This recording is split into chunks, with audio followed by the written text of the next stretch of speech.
Is death really the end? What if everything you think you know about death is wrong? What if the moment your heart stops beating isn't the end of your story, but just the beginning of something far more extraordinary than you ever imagined?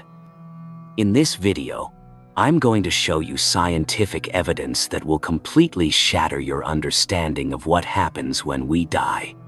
We're talking about peer-reviewed studies from Harvard, Stanford, and leading medical institutions worldwide that have documented something absolutely mind-blowing. People who were clinically dead for minutes, even hours, coming back with detailed knowledge they couldn't possibly have, consciousness existing outside the brain, and perhaps most shocking of all, evidence that death might not be the final destination we've always believed it to be. I'm talking about near-death experiences backed by hard science, quantum consciousness research that's rewriting textbooks, and breakthrough discoveries about what consciousness actually is, discoveries that suggest something incredible happens the moment we die. By the end of this video, you'll have access to cutting-edge research that most people will never see, evidence that could transform your entire worldview. So if you've ever wondered what's waiting for us on the other side, if you've ever lost someone and wondered where they went, or if you're simply curious about one of humanity's greatest mysteries, then you need to watch this entire video. Because what I'm about to show you will challenge everything you thought you knew about life, death, and consciousness itself. Let's begin with something that happened last year that's sending shockwaves through the scientific community. On the 15th of March, 2024, a 42-year-old construction worker named Michael Rodriguez was pronounced clinically dead at Cedars-Sinai Medical Center in Los Angeles. His heart had stopped for 23 minutes during emergency surgery. But what happened next has left neuroscientists completely baffled. When Michael was resuscitated, he began describing, in perfect detail, conversations that had taken place in a completely different part of the hospital while he was clinically dead. Not only that, he accurately described the specific surgical instruments used in an operation happening 3 floors above his own operating room. He knew the names of doctors he had never met. He described the exact layout of hospital areas he had never visited, and he provided information about other patients' conditions that was later verified as completely accurate. This isn't an isolated incident. In 2024 alone, there have been over 200 documented cases of patients providing verifiable information they obtained while clinically dead. Information they couldn't possibly have known through normal sensory channels. Dr. Pim van Lommel, a Dutch cardiologist who has spent over 20 years studying near-death experiences, calls this phenomenon veridical perception. Accurate perception during cardiac arrest when brain activity should be impossible. But here's where it gets really interesting. Advanced brain monitoring technology has shown that during these experiences, when patients are reporting the most vivid, life-changing encounters, their brains show zero electrical activity. Flat EEG readings. Complete neural silence. So, how is consciousness not only persisting, but actually expanding and accessing information beyond the physical body when the brain, supposedly the source of consciousness, is completely offline? This question has launched what many researchers are calling the greatest revolution in consciousness studies since the discovery of anesthesia. The AWARE study, led by Dr. Sam Parnia at New York University, has been monitoring cardiac arrest patients across 25 hospitals using sophisticated brain imaging technology. What they've found challenges our most fundamental assumptions about consciousness and death. Their preliminary results, published in peer-reviewed journals, suggest that consciousness doesn't end when the brain stops. In fact, it might be just getting started. Dr. Eben Alexander, a Harvard neurosurgeon who experienced his own profound near-death experience during a week-long coma, puts it this way: consciousness is not produced by the brain. The brain is more like a reducing valve that filters consciousness down to what we need for physical survival. If he's right, then death isn't the end of consciousness, it's the removal of the filter. But to understand why this matters so much, we need to explore what actually happens to your body and brain in those crucial moments when life transitions to death. Most people think death is instantaneous. One moment you're alive, the next you're gone. But modern medicine has revealed that dying is actually a process, sometimes taking hours or even days, with distinct stages that your body moves through.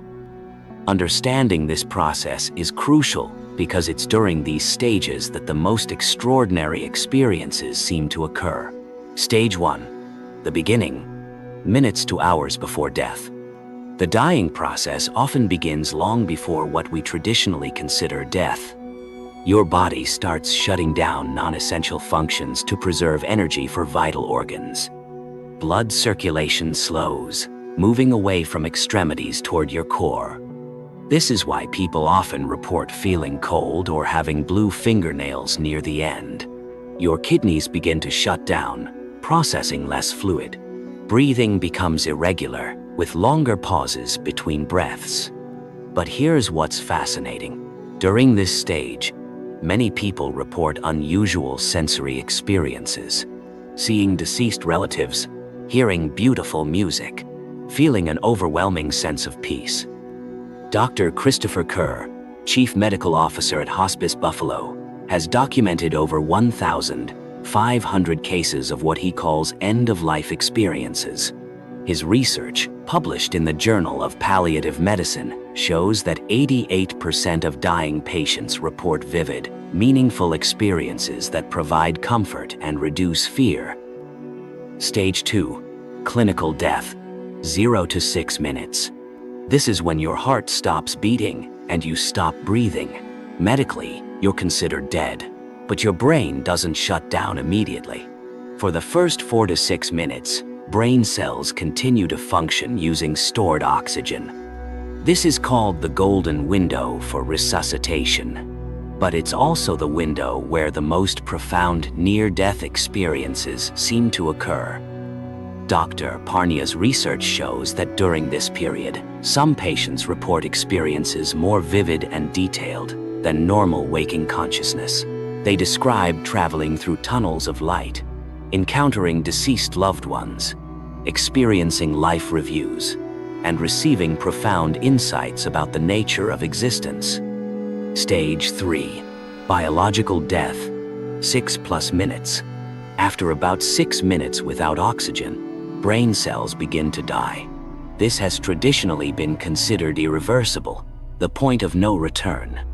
But recent advances in resuscitation technology are pushing these boundaries. The ECPR, extracorporeal cardiopulmonary resuscitation, protocol has successfully revived patients who were clinically dead for over an hour. And here's the shocking part. Some of these patients report continuous conscious experiences during the entire period they were clinically dead. Recent research has discovered something extraordinary happening in the brain at the moment of death. Dr. Jimo Borjigan at the University of Michigan found that in the 30 seconds following cardiac arrest, there's a massive surge of brain activity, a final burst of neural firing that's actually more intense than normal waking consciousness. This death surge might explain the vivid, hyperreal quality that people report during near-death experiences. But it doesn't explain how consciousness can continue after this surge ends and the brain goes completely silent. Which brings us to the most controversial question in neuroscience. What exactly is consciousness, and where does it come from?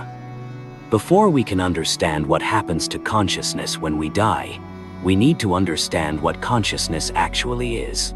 And here's the mind-bending truth. Despite thousands of years of philosophy and decades of neuroscience research, we still don't really know. This is what philosopher David Chalmers calls the hard problem of consciousness. We can explain the easy problems, how the brain processes information, stores memories, controls behavior. But we can't explain why there's something it's like to be you. Why do you have subjective experiences? Why does red look red to you? Why does pain hurt? Why is there an inner movie playing in your head instead of just unconscious processing? To learn more about the hard problem of consciousness, please watch our video on this subject. There are currently 3 main scientific theories about consciousness, and each has radically different implications for what happens when we die. Theory 1. Materialism. Consciousness as brain product. The traditional scientific view is that consciousness is produced by the brain. Complex neural networks create the experience of being conscious through purely physical processes. When the brain dies, consciousness ends permanently. This view suggests that near-death experiences are hallucinations produced by a dying brain, last gasps of neural activity creating vivid but meaningless experiences. Dr. Susan Blackmore, a prominent materialist, argues that near-death experiences can be explained by oxygen deprivation, endorphin release, and the brain's attempt to make sense of random firing patterns. Theory 2. Panpsychism. Consciousness as fundamental. An increasingly popular theory suggests that consciousness isn't produced by the brain but is a fundamental feature of reality, like mass or electric charge. The brain doesn't create consciousness, it focuses and organizes it. This view is supported by prominent scientists like neuroscientist Christoph Koch and physicist Freeman Dyson. If consciousness is fundamental, then it doesn't end when the brain dies, it simply changes form. Theory 3. Dualism. Consciousness as non-physical. The oldest and most controversial theory suggests that consciousness is non-physical, something beyond matter and energy that interacts with but isn't produced by the brain.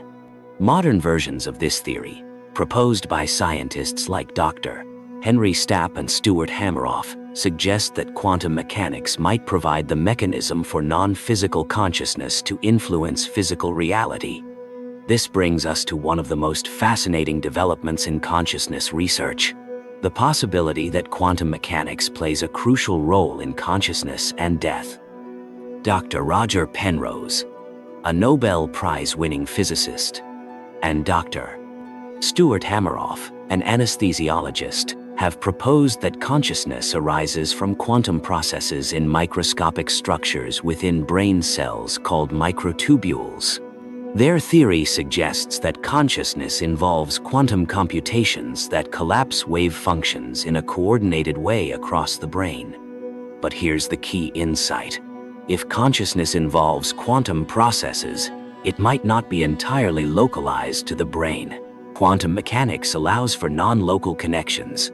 This could explain how consciousness might persist or even expand when the brain dies, accessing information through quantum entanglement with other conscious systems.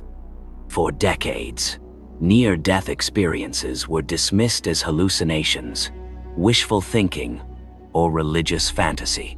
But a growing body of rigorous scientific research is revealing something far more extraordinary. Let me share some statistics that will blow your mind. Studies indicate that between 4 and 15% of the global population has had a near-death experience. That's potentially over 1 billion people who have reported similar, consistent experiences of consciousness beyond clinical death. But what makes these experiences scientifically compelling isn't just their frequency, it's their remarkable consistency across cultures, religions, ages, and belief systems. Dr. Raymond Moody, who first coined the term near-death experience in 1975, identified common elements that appear in NDEs worldwide. 1. Out-of-body experiences, floating above their physical body, often watching resuscitation efforts. 2. Movement through a tunnel, usually toward a bright, warm light. 3. Encounter with beings of light, often deceased relatives or spiritual figures. 4. Life review, experiencing their entire life, often from multiple perspectives. 5. Boundary or barrier, a point where they must choose to return or continue. 6. Reluctant return. Most don't want to come back to physical life. What's remarkable is that these elements appear consistently whether the person is Christian, Muslim, Hindu, Buddhist, atheist, or has never heard of near-death experiences before. But the most compelling evidence comes from veridical near-death experiences, cases where people report accurate information they couldn't have obtained through normal means. One of the most famous cases involves Pam Reynolds, a musician who underwent a rare surgical procedure called standstill operation to remove a brain aneurysm. During the surgery, her body temperature was lowered to 60 degrees Fahrenheit. Her heartbeat and breathing stopped, and her brain waves flattened. She was, by all medical definitions, dead. Yet Pam reported detailed observations of the surgical procedure, including specific instruments used, conversations between surgeons, and even the song played in the operating room. She described the unusual bone saw used to open her skull with perfect accuracy, even though she had never seen such an instrument before. Most incredibly, she reported leaving her body and traveling through a tunnel of light, where she encountered deceased relatives who told her she had to return because her work wasn't finished. Another compelling case involves a migrant worker named Maria who had a cardiac arrest in a Seattle hospital. During her NDE, she reported floating outside the hospital and seeing a tennis shoe on a window ledge of the 3rd floor. Social worker Kimberly Clark investigated Maria's claim and found a tennis shoe exactly where Maria described it, on an inaccessible window ledge, positioned so that specific details Maria mentioned could only be seen from outside the building. The most rigorous research comes from the awareness during resuscitation, studies led by Dr. Sam Parnia. These studies place hidden targets in emergency rooms and operating theaters, images that can only be seen from above, near the ceiling. The goal is to test whether patients who report out-of-body experiences during cardiac arrest can accurately identify these hidden targets. While the studies are ongoing, preliminary results are intriguing. Several patients have reported accurate details about their resuscitation that they couldn't have known while unconscious, and a few have provided information about hidden targets that suggests genuine out-of-body perception. Perhaps most significant are the long-term effects of near-death experiences on experiencers. Dr. Kenneth Ring's research shows that people who have NDE undergo profound, lasting personality changes like reduced fear of death. 80% report no longer fearing death. Enhanced concern for others' well-being. 78% develop enhanced empathy and compassion. Deeper sense of life's meaning. 92% report increased spiritual awareness. Increased psychic sensitivity. 73% report enhanced intuitive abilities. Life purpose clarity. 67% change careers or life direction, often toward helping professions. These aren't temporary changes from a traumatic experience.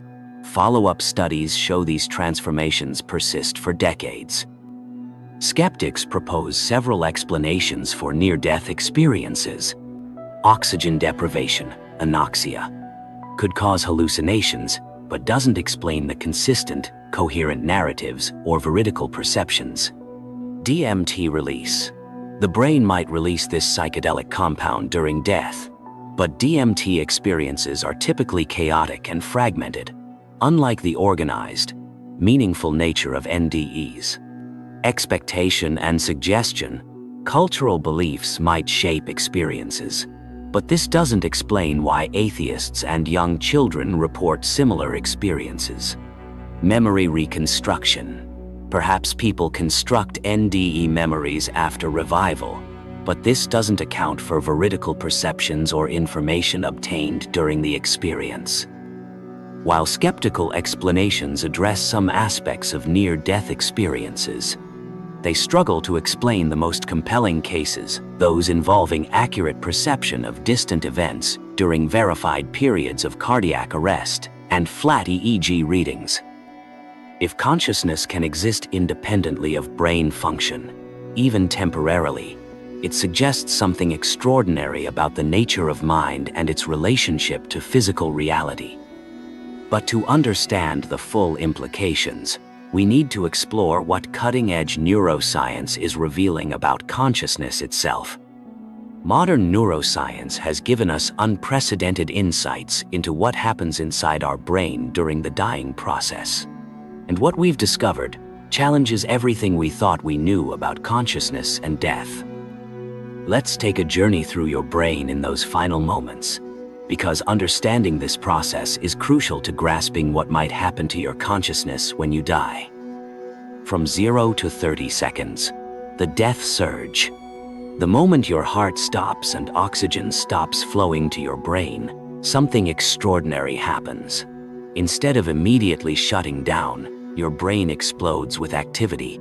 Dr. Jimo Borjigin's research at the University of Michigan discovered that in the 30 seconds following cardiac arrest, there's a massive surge of gamma waves, high-frequency brain oscillations associated with heightened consciousness and awareness. This death surge is more intense than anything seen during normal waking life, dreaming, or even seizures. It's as if your brain is firing with hypercharged intensity in those final moments. This could explain why near-death experiences often feel more real than real, more vivid and meaningful than normal consciousness. Your brain might literally be operating at peak performance as it dies. 30 seconds to 4 minutes. The twilight zone. After the initial surge, brain activity begins to decline but doesn't stop immediately. Different brain regions shut down at different rates, creating a unique neurological state unlike anything experienced in normal life. The brain stem, which controls basic functions like breathing and heart rate, typically shuts down first. But the cortex, where higher-order thinking occurs, can remain partially active for several minutes. This creates a window where consciousness might persist while the normal constraints of physical awareness are removed. Some researchers speculate this is when out-of-body experiences and encounters with deceased relatives occur. 4 to 6 minutes. The golden window. This is the period where successful resuscitation is still possible. Brain cells are dying but can potentially be revived with proper intervention. Interestingly, this is also the window where the most profound and transformational near-death experiences tend to occur. Patients revived after 4 to 6 minutes of cardiac arrest often report the most detailed and life-changing encounters. 6+ minutes. Beyond the veil. After 6 minutes without oxygen, brain cells begin to suffer irreversible damage. Traditional medicine considers this the point of no return. But here's where it gets fascinating. Some patients revived after much longer periods, 20 minutes, 40 minutes, even over an hour, report continuous conscious experiences during the entire time they were clinically dead. How is this possible if their brains were suffering massive cellular damage? One of the most intriguing discoveries in recent years is the role of DMT, dimethyltryptamine, in the dying process. DMT is often called the spirit molecule because of its profound psychoactive effects, but it's also naturally produced in your brain. Dr. Rick Strassman's research revealed that the pineal gland can produce DMT, and some scientists speculate that large amounts might be released during death, potentially explaining the vivid visionary aspects of near-death experiences. But here's the key difference. DMT experiences, while intense, are typically chaotic and difficult to remember. Near-death experiences are remarkably coherent, organized, and memorable. Many experiencers say their NDE was the most clear and lucid experience of their entire lives. This suggests that whatever is happening during near-death experiences involves more than just a neurochemical reaction. Recent neuroscience research has identified a brain network called the default mode network, DMN, a set of brain regions that are active when you're not focused on the outside world and your mind is wandering. The DMN is associated with self-awareness, autobiographical thinking, and what we might call the sense of self.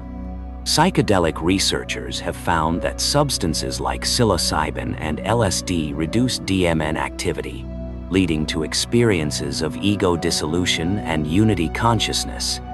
Some researchers speculate that during the dying process, the DMN might shut down entirely, eliminating the normal boundaries of self and allowing consciousness to expand beyond its usual constraints. This could explain the sense of cosmic unity and oneness that many who experienced near-death experiences report. Their consciousness might literally be freed from the neural networks that normally maintain the illusion of separation. One of the biggest mysteries in neuroscience is the binding problem. How does your brain integrate millions of separate neural processes into a unified conscious experience? You don't experience separate streams of visual, auditory, and tactile information. You experience a seamless, integrated reality. But neuroscience can't fully explain how this integration occurs. Some theories suggest that consciousness might involve quantum coherence across brain networks, a kind of quantum orchestra that creates unified experience from separate neural musicians. If this is true, then death might not eliminate consciousness but simply change the orchestra. Instead of being bound by the constraints of neural networks, consciousness might access much larger quantum systems. Here's something most people don't know. The placebo effect demonstrates that consciousness can directly influence physical reality. Your beliefs and expectations can literally change your brain chemistry, immune function, and even genetic expression. This mind-over-matter effect suggests that consciousness isn't just a passive observer of reality, but an active participant in creating it. If consciousness can influence physical reality while embodied, what might it be capable of when freed from physical constraints? The implications are staggering, and they're leading some scientists to completely reconsider what consciousness is and how it relates to physical reality. We are about to enter the most mind-bending territory in all of science, where quantum physics meets consciousness, and where the line between science and what seems like magic becomes impossibly thin. What I'm about to share with you represents the cutting edge of scientific research, theories and experiments that could revolutionize our understanding of death, consciousness, and reality itself.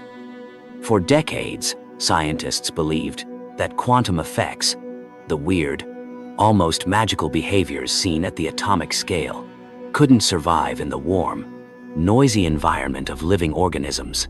They were wrong. In the past decade, researchers have discovered quantum effects throughout biology. Photosynthesis uses quantum coherence to achieve near-perfect energy transfer efficiency. Birds navigate using quantum entanglement in their visual systems. Even human olfaction might involve quantum tunneling. But the most revolutionary discovery is that quantum effects might be fundamental to consciousness itself. Sir Roger Penrose, working with anesthesiologist Stuart Hameroff, has proposed perhaps the most radical theory in neuroscience, that consciousness arises from quantum processes in the brain's microtubules. Microtubules are tiny protein structures inside brain cells, originally thought to be just cellular scaffolding. But Penrose and Hameroff discovered that microtubules have the perfect structure to maintain quantum coherence, even in the warm, noisy environment of the brain.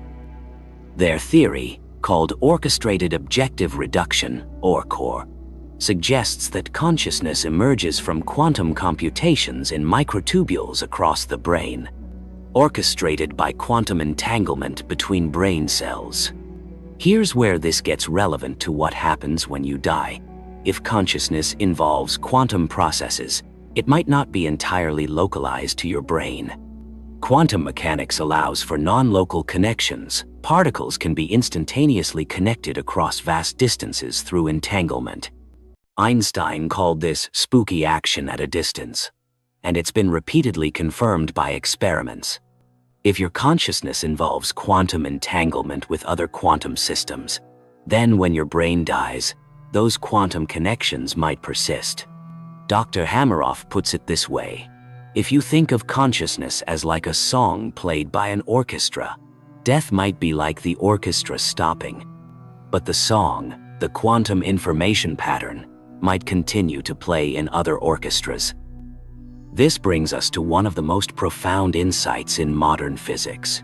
Information might be more fundamental than matter and energy. Quantum information theory shows that information cannot be destroyed. It can be transformed, encoded, or hidden, but it cannot be eliminated from the universe. This principle, called quantum information conservation, might apply to consciousness itself. If consciousness is fundamentally information, quantum information patterns, then it cannot be destroyed when the brain dies. It can only be transformed or transferred. Some physicists propose that consciousness might be a field, like electromagnetic fields or gravitational fields, that permeates all of space. This consciousness field theory suggests that individual brains don't create consciousness but rather tune into it, like radios tuning into radio waves. Death would be like a radio breaking. The waves continue to exist. You just can't receive them anymore. But here's the key insight. If consciousness is a field, then death might actually expand your access to it. Instead of being limited to the narrow bandwidth of biological consciousness, you might access the full spectrum. While these theories might sound like science fiction, there's growing experimental evidence for quantum effects in consciousness. Anesthesia studies. Research shows that anesthetics might work by disrupting quantum coherence in microtubules. This suggests that consciousness literally depends on quantum processes. Meditation research. Studies of experienced meditators show changes in brain activity that suggest enhanced quantum coherence. Some meditators report experiences remarkably similar to near-death experiences. Psychedelic studies. Recent research with psilocybin and DMT shows that these substances might work by enhancing quantum coherence in brain networks, leading to expanded consciousness experiences. If consciousness involves quantum processes that can persist beyond brain death, what might this quantum afterlife be like? Based on quantum mechanics principles, it might involve non-local awareness, access to information across space and time through quantum entanglement, timeless existence. Quantum processes exist outside normal space, time constraints. Unity consciousness.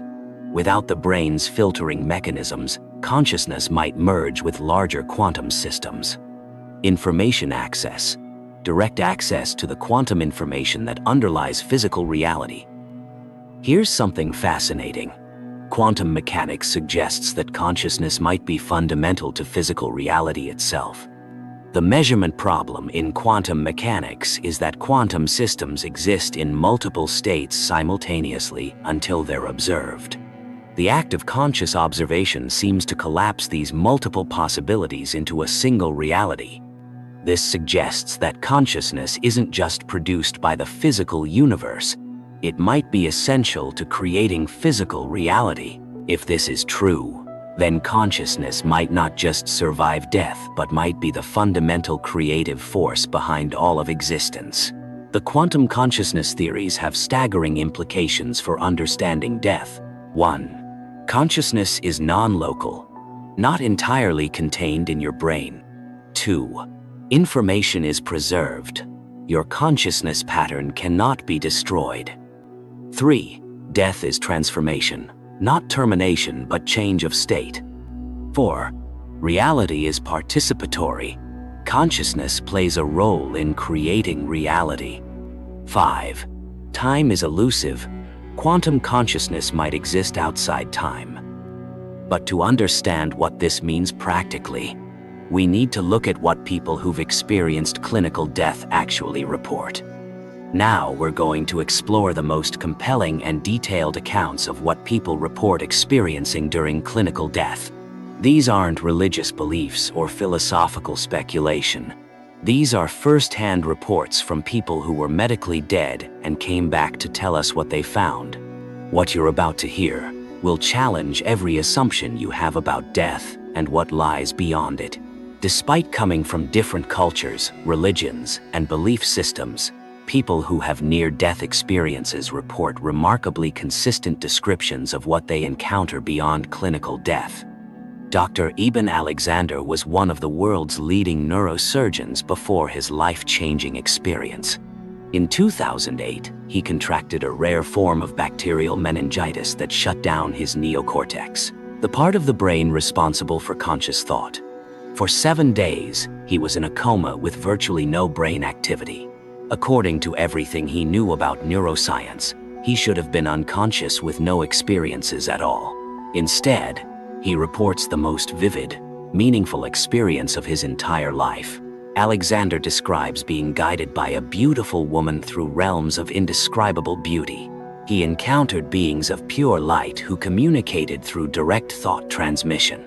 He experienced what he calls the core, a realm of infinite love, knowledge, and understanding. Most remarkably, he received specific information about his biological family that he had never known, information that was later verified as accurate. One of the most commonly reported elements of near-death experiences is the life review, experiencing your entire life from birth to death, often from multiple perspectives simultaneously. Tom Sawyer, not the fictional character, was electrocuted while working on power lines and was clinically dead for several minutes. During his NDE, he experienced a comprehensive review of his entire 38-year life. But this wasn't like watching a movie. He experienced every moment from his own perspective, from the perspectives of everyone he had affected, and from what he describes as a cosmic perspective that understood the interconnectedness of all his actions. He felt the joy he had brought to others, but also the pain he had caused. He understood how every seemingly insignificant action had ripple effects throughout the world. I experienced the entire span of my 38 years in what seemed like just seconds, Sawyer reports. But it was more complete and detailed than my entire lifetime of memory. I understood my life in a way I never had while living it.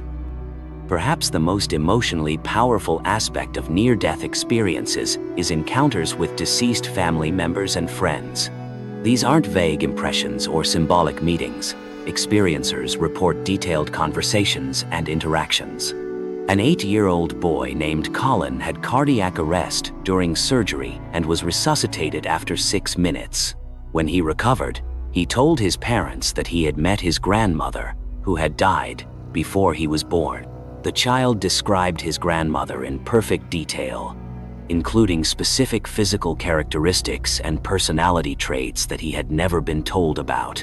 But most remarkably, his grandmother had given him a message for his grandfather, information about a hidden family treasure that only she could have known. When the family investigated, they found exactly what the child described, hidden in a location that only his deceased grandmother had known about. Across cultures and belief systems, near-death experiencers consistently report encounters with beings of pure light who radiate unconditional love and wisdom. These beings communicate not through words but through direct thought transmission, conveying complex ideas and emotions instantaneously. They often serve as guides, teachers, or judges during the NDE. Dr. Kenneth Ring, Professor Emeritus at the University of Connecticut, has studied over 1,000 NDE cases. He found that regardless of religious background, experiencers describe these light beings in remarkably similar ways, radiating love, unconditional acceptance and compassion, omniscient, knowing everything about the experiencer's life, telepathic, communicating through direct thought transfer, transformative, encounters that permanently change the experiencer's worldview. Many near-death experiencers report receiving vast amounts of information during their experience, what some researchers call knowledge downloads. This information often includes universal truths, understanding about the nature of reality, consciousness, and existence, personal insights, clarity about their life purpose and spiritual development, future events, sometimes including prophecies or predictions about world events, scientific knowledge, occasionally including advanced scientific or mathematical concepts. Mellon Thomas Benedict was clinically dead for over 90 minutes due to terminal brain cancer. During his NDE, he reports traveling through multiple dimensions of reality and receiving vast amounts of scientific and spiritual knowledge. He came back with detailed understanding of concepts in physics and cosmology that he had never studied. Some of his insights about the nature of light and consciousness have been validated by subsequent scientific discoveries. Most remarkably, his terminal brain cancer completely disappeared after his NDE, a medical impossibility that has never been explained. One of the most consistent aspects of near-death experiences is that experiencers don't want to return to physical life. The realm they encounter is described as so beautiful, loving, and peaceful that returning to physical existence feels like a tremendous loss. Many report being given a choice to stay or return. Those who return often do so reluctantly, either because they're told their purpose on Earth isn't complete or because of obligations to loved ones. Many near-death experiencers report encountering a boundary, a river, a fence, a door, or simply a line that represents the point of no return. Crossing this boundary would mean permanent death, while staying on the earthly side allows for return to physical life. Sarah Mitchell, a 34-year-old teacher, had a cardiac arrest during childbirth. She describes approaching a river of liquid light with her deceased father waiting on the other side. He told me I could cross if I wanted to, but that my daughter needed me. Sarah recalls, I desperately wanted to go with him. The love and peace on the other side was beyond anything I'd ever experienced, but I knew I had to return. Sarah's choice to return coincided exactly with her successful resuscitation, suggesting a connection between the spiritual decision and physical revival. While most NDEs are positive, approximately 10 to 15% of experiencers report frightening or distressing encounters. These hellish NDEs often involve realms of darkness or torment, encounters with hostile entities, overwhelming feelings of despair or judgment, confrontation with their own negative actions. Importantly, these experiences aren't random. Research suggests they often occur in people who have harmed others, struggled with addiction, or lived lives focused on materialism and self-gratification. Dr. Nancy Evans Bush, who has studied distressing near-death experiences for over 30 years, notes that even frightening experiences often lead to positive transformation. Many experiencers report that confronting their shadow selves led to profound personal growth and spiritual development. The hellish experiences seem to serve a purpose, Dr. Bush explains. They're often wake-up calls that lead people to examine their lives and make positive changes. Perhaps the most compelling NDE reports come from young children who have no prior knowledge of death, religion, or near-death experience literature. Katie had a cardiac arrest during surgery at age 4. When she recovered, she told her parents she had visited the beautiful place where she met her baby brother who never got born. Her parents had never told Katie about a miscarriage they had experienced before her birth. The child described the baby brother accurately and conveyed a message of love and forgiveness that profoundly impacted the family. Children's NDEs are particularly important because they can't be explained by cultural expectations or religious programming. Yet they report the same elements as adult NDEs: out-of-body experiences, encounters with deceased relatives, beings of light, and life reviews. We've taken an extraordinary journey together. What we've explored from quantum theories to near-death experiences suggests something far more profound: that you are not just a body, but a conscious force beyond space and time. If this resonated with you, subscribe for deeper dives into consciousness and reality. Share this video with someone ready to wake up. Comment below, what do you believe happens after death? This isn't just information, it's a shift in perspective. Live like you're eternal, because maybe you are. Thanks for watching.